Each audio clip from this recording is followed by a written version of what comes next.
Grüezi Amerika, Views from the Sister Republic, a University of St. Gallen podcast by Claudia Brüwiler. Grüezi miteinander, and welcome to a new episode of Views from the Sister Republic. What it's going to be about? Well, wait, don't tell me. We'll let the fresh air in, have all things considered, and talk about this American life. Yeah, that was a bit tacky, but I couldn't resist. These are all titles of some of the most iconic and most popular shows of NPR, America's National Public Radio. In contrast to many European public broadcasting corporations, US public TV and radio are relatively young, dating back to the 1970s. To compare, Swiss Broadcasting Corporation was founded in 1931, and the grand old dame, British Broadcasting Corporation BBC, was founded more than 100 years ago. So the US is really late to the public media game. And what's more is that the system is much more complicated and decentralized than in most European countries. Moreover, federal funding for public media flows through the congressionally chartered Corporation for Public Broadcasting, which is a non-profit organization, so it's not even an administrative unit. All very different, all very complicated, but all that should have served for public media not to become a political punching ball. That didn't really work out that well. Since the inception, since the beginning of public media, it has always been politically controversial. And on May 1st this year, the White House issued an executive order to, I quote, end taxpayer subsidization of biased media. Sounds strange to our ears, but we have someone here who can explain it all to us. To discuss the role of public media in the United States and why it is so much more controversial than in most European countries, I'm honored to be joined by none other than NPR CEO Katherine Maher. Welcome to Switzerland and welcome to Grüezi Amerika, Katherine. Thank you. It's wonderful to be here. We are recording this episode at the occasion of St. Gallen Symposium, where Katherine was awarded the Monika and Wolfgang Schürer Award for promoting intergenerational dialogue. Congratulations on that award. One of many, I think. Oh, thank you. It was a tremendous honor. Prior to becoming CEO of NPR, you were, among other things, the CEO of Wikimedia Foundation, but you also gained foreign policy experience. So you actually had your professional start in the foreign policy area. What then led you to the world of media? Well, I actually see my journey as being a continuation of my experience in foreign policy. I studied in the Middle East. I received my degree in Middle Eastern Studies. I was very interested in the time at the role of technology in changing the way that people were accessing information and communicating with the world. I went and worked for in international development with UNICEF, and from there continued to work on sort of these issues of democracy, human rights, and access to information, starting in democracy and governance organizations and working my way through to Wikipedia. And at the time, I was at Wikipedia, which was a very global organization, still has many foreign policy implications for what we do. I became aware of how important the overall information ecosystem is and how important public media is to that. Now, I'd always listened to public media as a young person growing up. I was an avid reader of the news. But in working with information day in and day out, it felt very important to me to spend some time actually supporting the news and information ecosystem through more direct work. So we still have a very large international desk with correspondents all over the world. So I still feel connected in some ways to my starting point. But I think my career has followed what feels the most important at the moment for the work that I do and the needs that exist. How many journalists work for NPR? We have about 600 journalists who work for NPR directly. And then in the broader public radio network in the United States, there are an additional 3,000. Now you're already saying at the public radio network. I know, it's so confusing. Really. I read that NPR consists of member organizations that operate, and now maybe some Swiss listeners need to take a seat, 1,024 public radio stations across the United States. So how does this really work? So to what extent is NPR one radio station? How do you mix programming, etc.? How does it all work? So since you started by talking a little bit about the history, and when we were founded NPR was founded in 1970, it's worth noting that there are public radio stations in the United States that are more than 100 years old. So New York is one example of that. And the reason I mention that is because in the late 1960s, public media organizations got together and said, we need a national news organization. We can report on our local communities, we can report on our cities and our states, but to cover the international news or the international news, that requires capacity we don't have. And that was what led to the creation of NPR. It's a membership organization. So all of our stations belong to the membership of NPR, and they broadcast NPR's news coverage. Our morning show and our evening show, Morning Edition and All Things Considered, are the most listened to and most important parts of our work. But those stations also produce local programming. They produce shows that are unique to them, call-in shows, public affairs shows, cooking shows, sports shows, things that resonate with the community that they serve. Music is a really big one because in the U.S., musical regionality is a really big part of our culture. But there are also like these staple shows aside from Morning Edition and All Things Considered. So is it up to the member stations whether they use, for instance, All Things All Things Considered is part of the shows anyway. But for example, Fresh Air. Yeah, yes. Or in the past, it was the Diane Raim show that I really enjoyed listening to, or my absolute favorite, Car Talk. I felt that was heard Car Talk. everywhere. Not really about cars. I think it was the best source to learn everything about the US. But so do these member stations choose what they run? They do. And that's, I think, part of how public radio is so relevant in a country that is so large and frankly, very diverse, right? The West and the South are different from the North, East and California and the Great Plains. So individual stations have individual programming, and when you're a member station of NPR, you do run Morning Edition and All Things Considered. You also probably run our, what we call newscast, which is our top of the hour, every hour news programming that's just the news of the world or the news of the country. Beyond that, it's totally up to them. They can say, we want to listen to Fresh Air 6 times a week, or we don't want to listen to Fresh Air at all. Or many stations produce their own programming, and then even they might sell that to other stations. So you mentioned Fresh Air. Fresh Air is produced by our Philadelphia station. We distribute it as NPR. We co-produce and distribute it.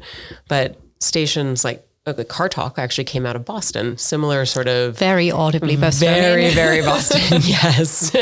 And so we're also scouts for great public radio shows that come out from around the country. I should also say we as NPR are not the only, making it even more complicated, we're not the only producers of public radio.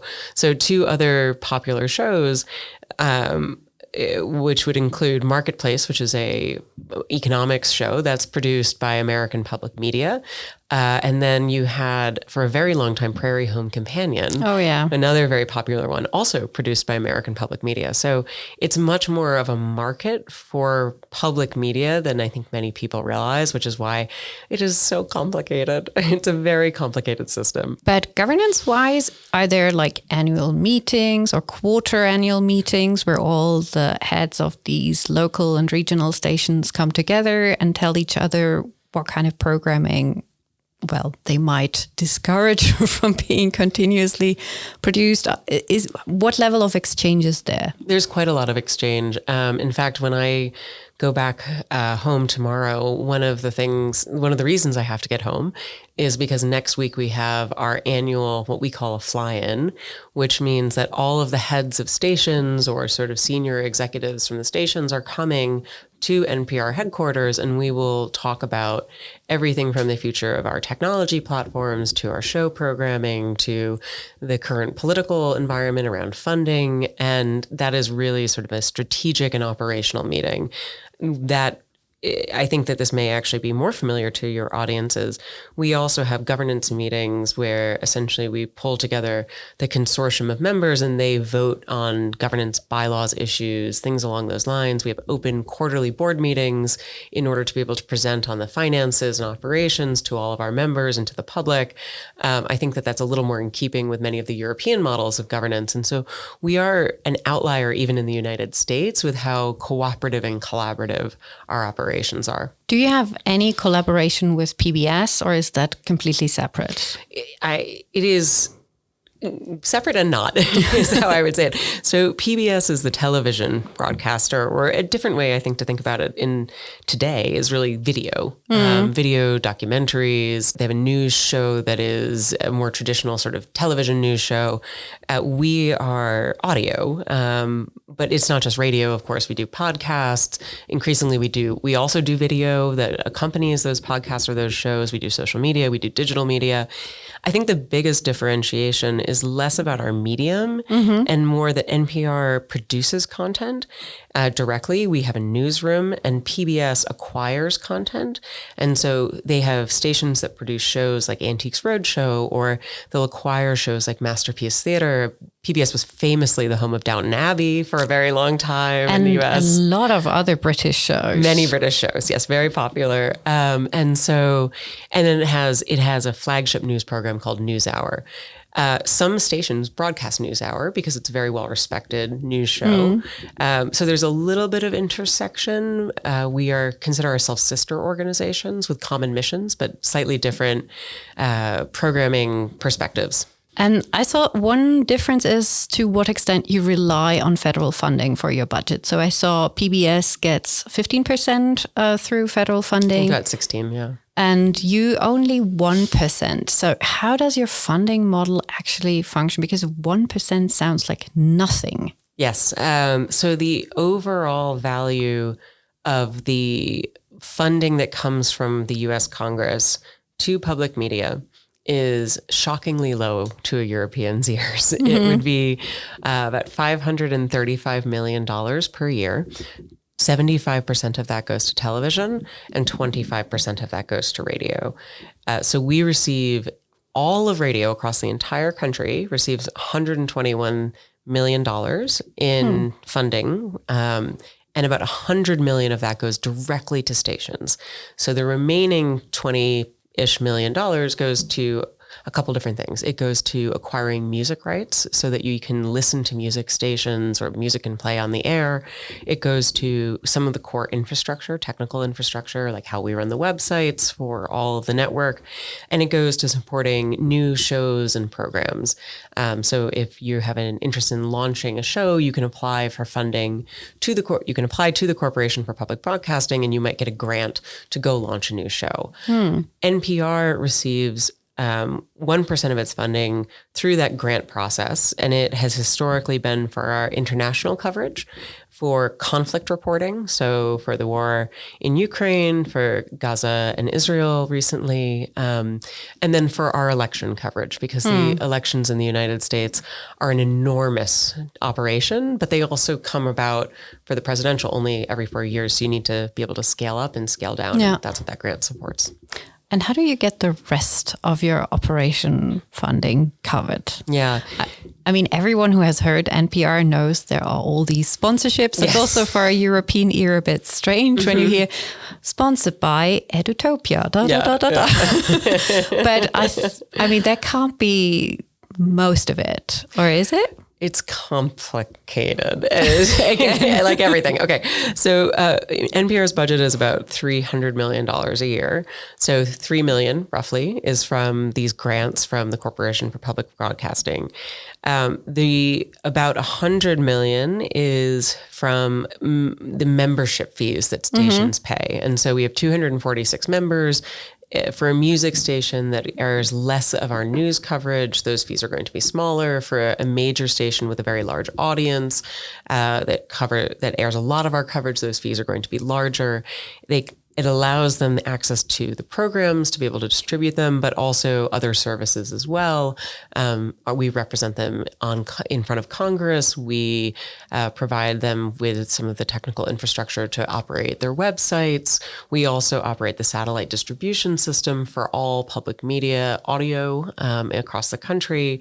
And so being a member comes with a lot of benefits as well as, sort of a transaction as a sort. That's that $100 million in fees. And then the underwriting budget is actually about $100 million.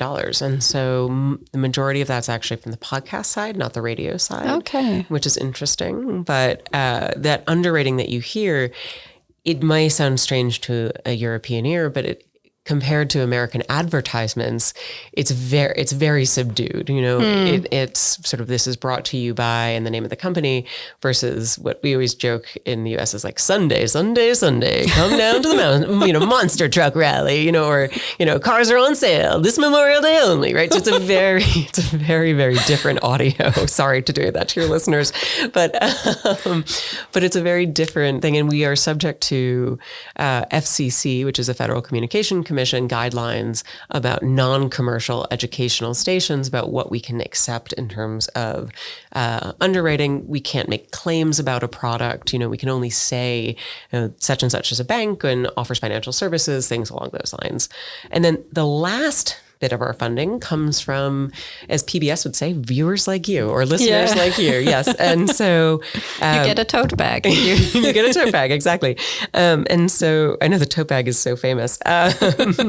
We have both individual and philanthropic, so foundation donations that come in to NPR. And then we have some assorted investment revenue from our foundation, which is our endowment that helps sort of be a resource to the organization over time. So how important is that 1% coming from Congress anyway? Because that's now what's on the line. Mm-hmm. We have the executive order that said, let's slash that. But, it's actually not legal for the president to just slash the 1% funding, because it goes through this strange construct, the Corporation for Public Broadcasting. And so once the money is earmarked this way, it can't be taken away. But how important is it anyway?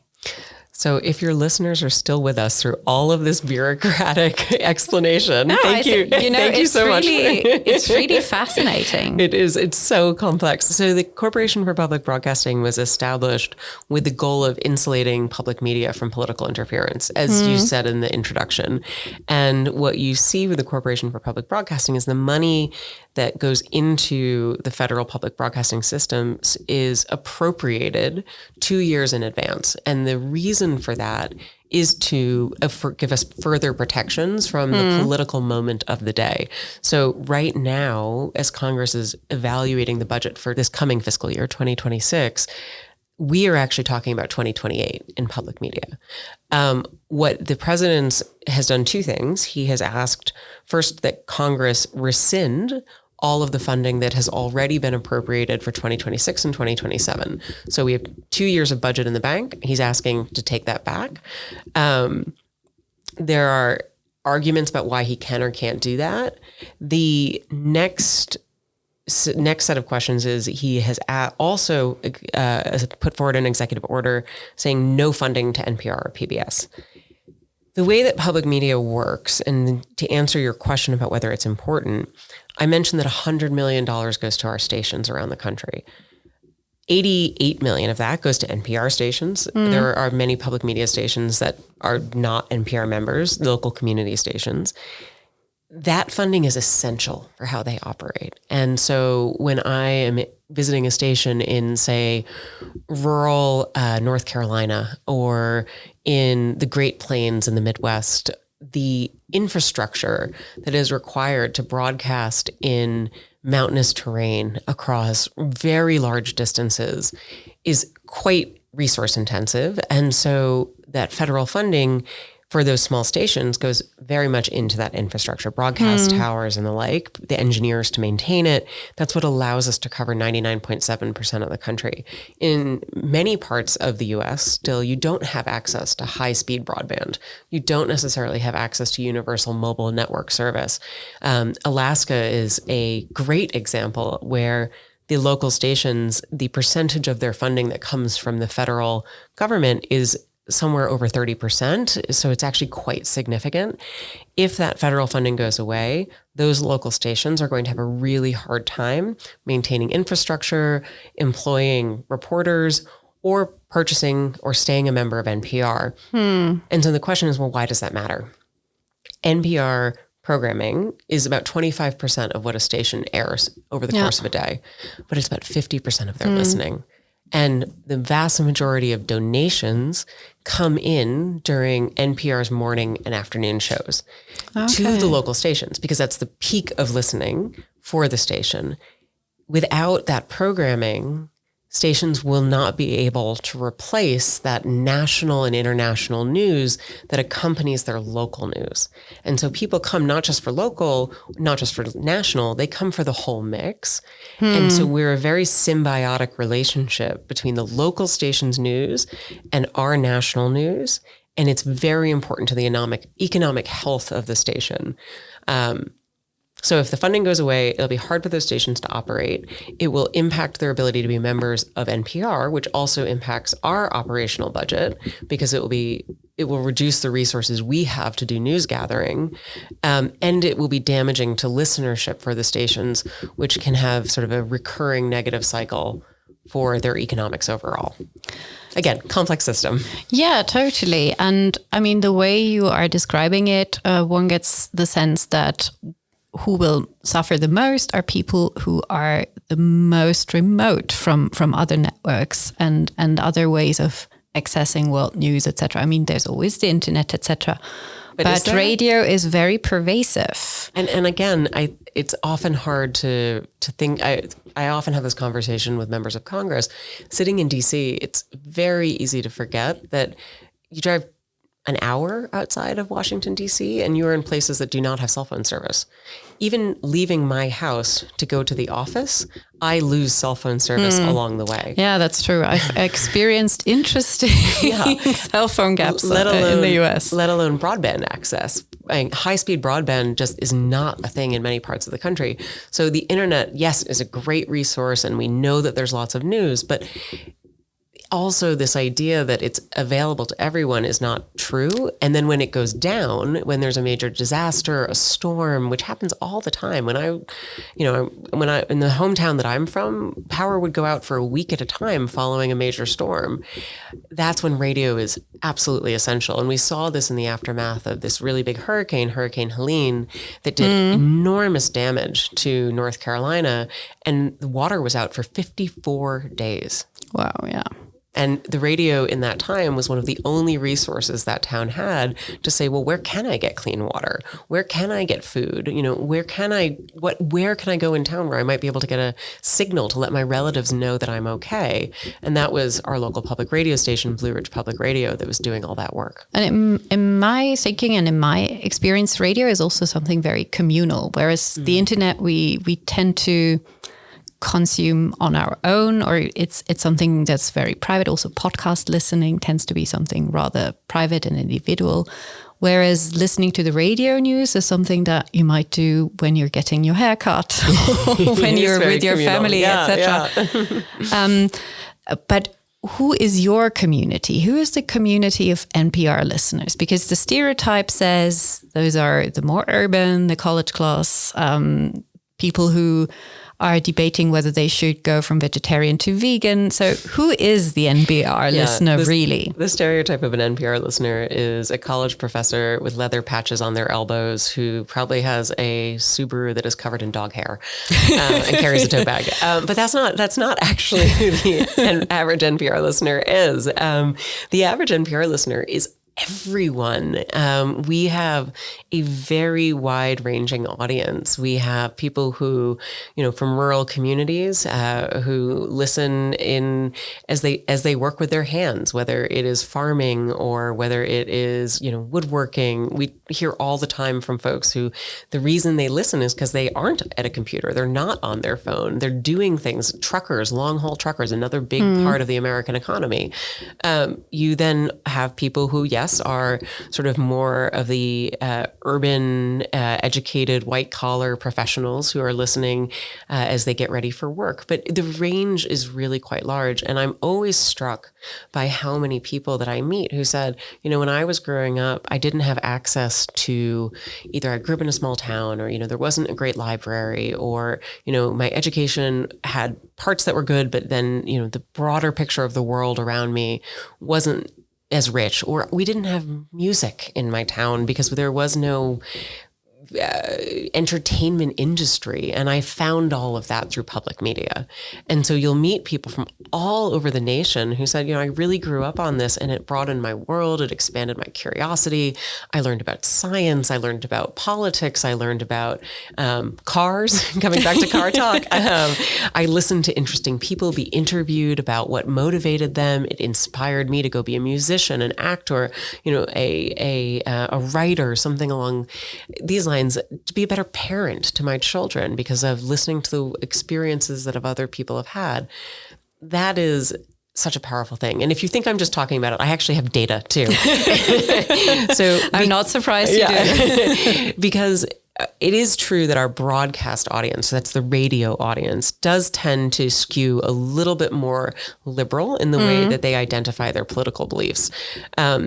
If you look at radio across the United States, there's actually quite a lot of conservative talk radio and news radio. There's not a lot of center or left radio. It doesn't exist.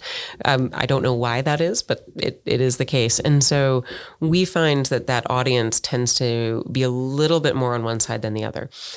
In our digital operations where we have great data. Radio, you get information about your audience once a quarter. In digital, where we get information about our audience every single day, I can tell you that it reflects the American public. So about a third of our audience identifies as conservative, about a third of our audience identifies as independent, and about a third of our audience identifies as liberal. And so it's actually very representative. And our listening audience matches the population map of the United States. So the biggest listening audience is from the biggest state, California. The second biggest listening audience is from Texas. Oh, okay. And not just Austin, Texas. And not just Austin, Texas. No, exactly. So it is a real distribution. And I always think it's important to emphasize that because we can fall into stereotypes, but public media actually brings people together who wouldn't necessarily otherwise be in conversation, to your point about it being a communal experience. But the other data point that has been discussed at Congress at large, you've been recently to a hearing, not the most pleasant setting one finds oneself in, was the question of how is your body of journalists? How is the editorial staff set up? What kind of views do they represent? And there was a lot of talk about the fact that conservative voices are underrepresented or even not represented in your staff. So how can you live up to the expectations of your community that is very diverse politically, while knowing that your editors are mainly politically center or left? So I know you're referring to a statistic that was published by a former editor of ours in which he surveyed colleagues in the newsroom and came up with a number that said 0 Republicans and 80-something Democrats. 87, yeah. We have 600 people in our newsroom. That is not a representative sample set. And even if you look at that as even if you look at that and you say, well, but why are there 0 Republicans? The answer is often that the newsroom does not tend to register as a particular party. It starts to get into really complicated things about DC governance that are probably not worth getting into, but DC is a supermajority of a Democratic Democratic leadership. So if you even want to vote in a way that is meaningful in a primary, you have to register as a Democrat or you can't vote. Like I am a registered independent. I can't vote in the DC primary because it's a Democratic primary. Yeah, it's closed. It's closed, right? And so, and because it's always a Democratic mayor and a Democratic council, if you don't vote in the primary, that is the election, right? So some people will say, oh, that's why I've registered. I don't think that's personally, I think journalists should remain independent, but I understand that there's a tension between exercising your rights as a voter and as a citizen. But then you have to also broaden the aperture to say, look, we have 3,000 journalists across the country, and I can guarantee you that they come from a range of different backgrounds and perspectives. They work in every single state across the nation. They are not universally one thing or the other. And that's true of my own newsroom too. I know for a fact we have conservatives in the newsroom. They might be social conservatives. They might be fiscal conservatives. They might have a blend of views. No one person, our editors, our journalists, our audience can be reduced to a political identity. They are complex people with lots of other things that inform the way they work. But at the end of the day, the thing that should really be what we are judged on is whether the reporting itself is unbiased. And to my mind, what we do in terms of our reporting is not partisan. I know we are accused of bias, but if you listen to the work that we do on our Washington desk about Congress or about the White House, it is really robust political reporting. Where we tend to get more criticism is maybe we're a little too focused on the coast. Maybe we don't have a good understanding of what it means to be from, the panhandle of Texas. I think those are legitimate things for us to be looking at, but that's not the same thing as political bias. It's not liberal bias. It may be that we have blind spots in the way that we reflect the nation. And that's why under my leadership, we've been investing very heavily in partnerships with local stations, in our regional newsrooms, to cover regions that are undercovered, in collaborating editorially across the various different newsrooms as well. I think that is how we address some of these issues in a way that is more robust and enduring.